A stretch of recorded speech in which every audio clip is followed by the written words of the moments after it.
새벽 예배에 오신 의아우리교회 모든 성도님들을 주님의 이름으로 환영하고 축복합니다. 2020년 12월 23일 새벽 예배, 오늘은 베드로후서 2장 1절에서 9절 말씀으로 거짓 선지자들과 거짓 교훈이란 제목으로 하나님 말씀을 나누겠습니다. 먼저 성경 봉독해 드리겠습니다. 그러나 백성 가운데 또한 거짓 선지자들이 일어났나니 이와 같이 너희 중에도 거짓 선생들이 있으리라. 그들은 멸망하게 할 이단을 가만히 끌어들여 자기들의 사신 주를 부인하고 임박한 멸망을 스스로 취하는 자들이라. 여럿이 그들의 호색하는 것을 따르리니 이로 말미암아 진리의 도가 비방을 받을 것이요 그들이 탐심으로써 지어낸 말을 가지고 너희로 이득을 삼으니 그들의 심판은 예적부터 지체하지 아니하며 그들의 멸망은 잠들지 아니하느니라. 하나님이 범죄한 천사들을 용서하지 아니하시고 지옥에 던져 어두운 구덩이에 두어 심판 때까지 지키게 하셨으며 옛 세상을 용서하지 아니하시고 오직 의를 전파하는 노아와 그 7 식구를 보존하시고 경건하지 아니한 자들의 세상에 홍수를 내리셨으며 소돔과 고모라 성을 멸망하기로 정하여 죄가 되게 하사 후세에 경건하지 아니한 자들에게 본을 삼으셨으며 무법한 자들의 음란한 행실로 말미암아 고통당하는 의로운 롯을 건지셨으니 이는 이 의인이 그들 중에 거하며 날마다 저 불법한 행실을 보고 들으므로 그 의로운 심령이 상함이라. 주께서 경건한 자는 심판에서 건지실 줄 아시고 불의한 자는 형벌 아래 두어 심판날까지 지키시며. 아멘. 네, 베드로 사도는 흩어진 나그네 교회들을 향한 두 번째 편지에서 거짓 선생들이 교회 안에 잠입해 들어올 것을 경고하고 있습니다. 먼저 1절을 보면 그러나 백성 가운데 또한 거짓 선지자들이 일어났나니 이와 같이 너희 중에도 거짓 선생들이 있으리라. 베드로는 거짓 교사들을 소개함으로써 교회 문제의 핵심을 다루기 시작합니다. 백성 중에 거짓 선지자들이 있었고 마찬가지로 거짓 교사들이 너희 안에도 있을 것이다 라고 이야기합니다. 좀 더 자세히 보면 구약시대 사람인 거짓 선지자들을 언급하고 있는데요. 이들은 신약교회와는 상관없는 자들임에도 소개를 하고 있습니다. 그리고 거짓 교사와 거짓 선지자들이 더 부각되는 구조를 가지고 있습니다. 그리고 좀 더 자세히 시제를 살펴보면 거짓 교사의 존재를 미래형으로 기록하고 있는 것을 볼 수 있습니다. 먼저 구약의 거짓 선지자들을 언급하는 것은 구약 예언에 대한 내용 때문인 것 같습니다. 이들은 하나님의 심판을 부인하고 자기 이익을 위해 평안만을 전하고 전했습니다. 이것은 에스겔과 에레미야를 통해서 우리는 잘 알고 있는 내용입니다. 이들은 하나님의 백성을 미혹하였고 하나님께로 돌아가는 길을 막아 멸망을 피하지 못하게 했다는 점입니다. 예수님 당시에도 예수님은 거짓 선지자를 삼가라라고 이야기했습니다. 그리고 바리새인들에게도 자신도 천국에 못 가고 남도 천국에 못 들어간다고 이야기를 했습니다.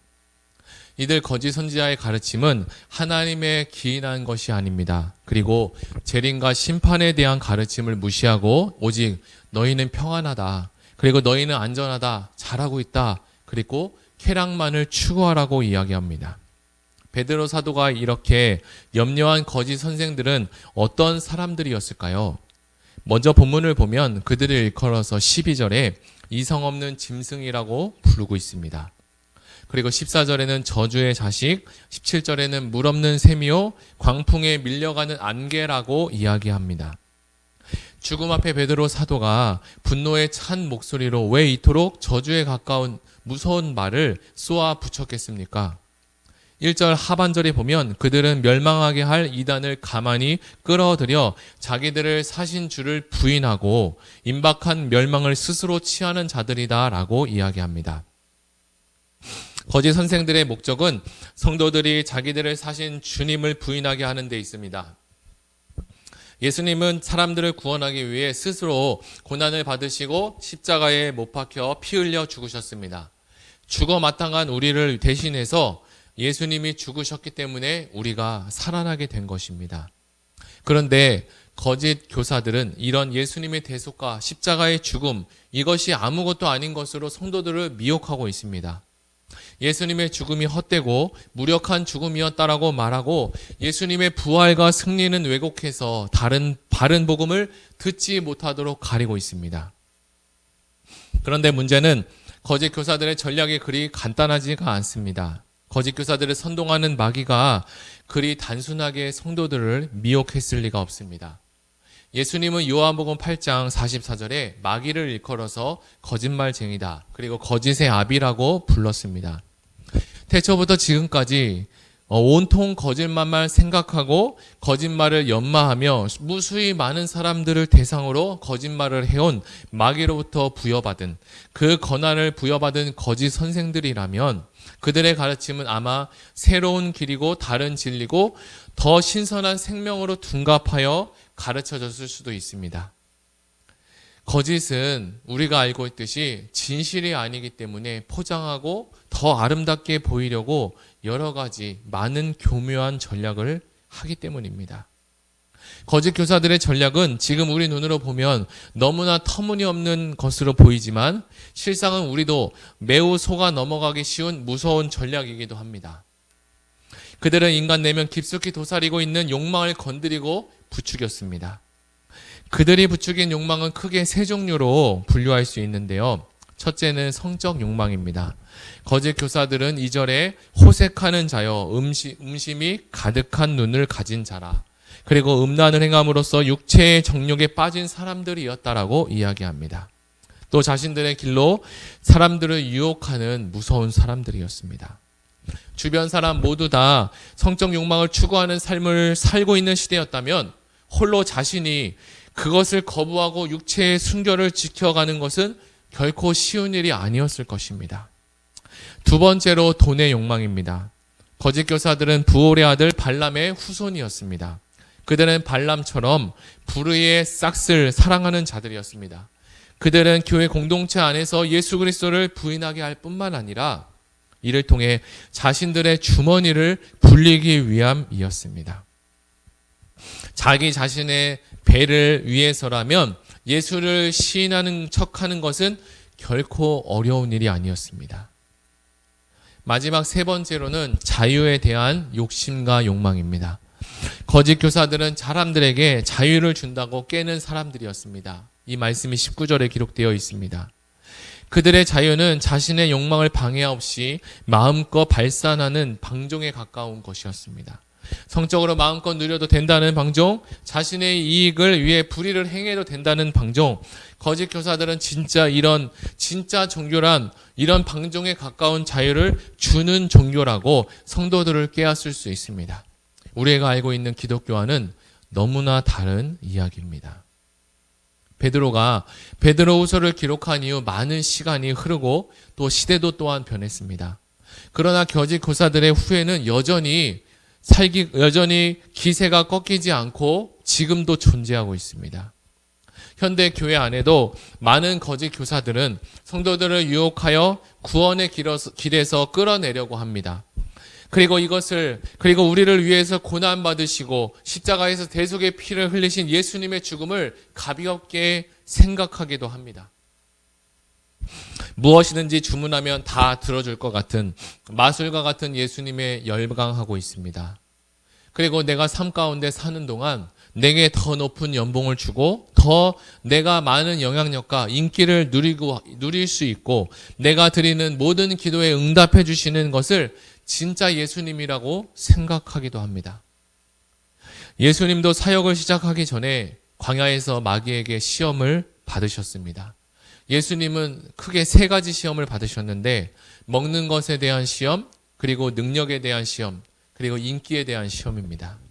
이 모든 것은 우리가 가장 좋아하고 원하는 이 세 가지 대표적인 시험을 예수님은 다 받으셨습니다. 그러나 예수님은 그 모든 시험을 무엇으로 이기셨습니까? 바로 하나님의 말씀으로 이기셨습니다.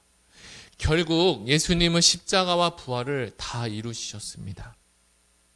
예수님의 길을 따라가는 우리를 향해 오늘도 우리의 본분과 정체를 혼미케 하여 자신의 욕망을 신으로 삼으라는 시험과 유혹은 멈추지 않고 시시각각 찾아옵니다. 거짓 교사들은 더욱 교묘한 논리로 우리를 미혹해 하기도 합니다. 그러나 늘 성령으로 충만하여 우리는 분별력을 잊지 말아야 합니다. 성령님이 이끄시는 그 길로 따라가는 용기를 우리는 잊어서는 안 됩니다. 성령 하나님께서 우리가 복음으로 살게 하시고 거짓 유혹에 넘어가지 않은 분별력과 말씀의 기준을 달라고 우리는 기도해야 됩니다. 우리 이 시간 다 같이 들은 말씀을 가지고 들은 말씀을 생각하며 하나님께 우리가 복음으로 살게 하시고 거짓 유혹에 넘어가지 않을 분별력과 하나님의 말씀을 기준을 제시해 달라고 이 시간 다 같이 기도하며 나가겠습니다. 하나님 아버지 감사합니다. 주께서 함께 하시고 오늘 베드로후서 말씀을 통하여서 베드로가 하나님 노년의 간곡한 마음을 가지고 베드로후서에 기록을 하면서 하나님 믿는 성도들에게 다른 복음이 전해질까봐 그리고 바른 복음이 아닌 잘못된 교리가 전해질까봐 애타는 마음을 가지고 이 기록을 했습니다. 이 성경이 우리에게 들려졌는데 하나님 그 당시에도 하나님 믿지 않는 그리고 유혹하는 많은 이단들이 있었고 거짓 선지자와 거짓 교사들이 있습니다. 현재를 살아가는 우리 삶 가운데서도 여전히 거짓 교사들과 거짓 선지자들이 많이 있는데 하나님 그것을 분별할 수 있는 능력을 주시고 하나님 오직 바른 복음을 전파하고 전하고 그리고 바른 복음을 들을 수 있는 영의 길을 열어주시고 하나님께서 함께 하신 놀라운 은혜로 살아갈 수 있는 은혜를 더하여 주시옵소서.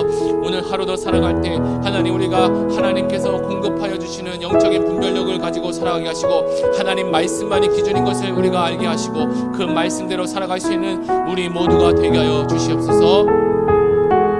하나님 아버지 감사합니다. 베드로후서 말씀을 읽으며 거짓 선지자와 거짓 교훈에 빠진 안타까운 이야기를 듣게 되었습니다. 주님께서 나를 사랑하여 죽음과 죄에서 살리신 하나님의 은혜와 사랑을 우리는 하루하루 잊지 않게 하여 주시고 그 은혜와 그 사랑을 무엇과도 바꾸지 않게 하여 주시옵소서.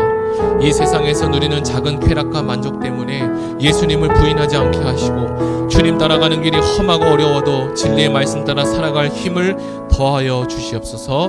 감사드리며 예수님의 이름으로 기도드립니다. 아멘. 이 시간 우리가 들은 말씀을 생각하며 이제 개인 기도하시겠습니다.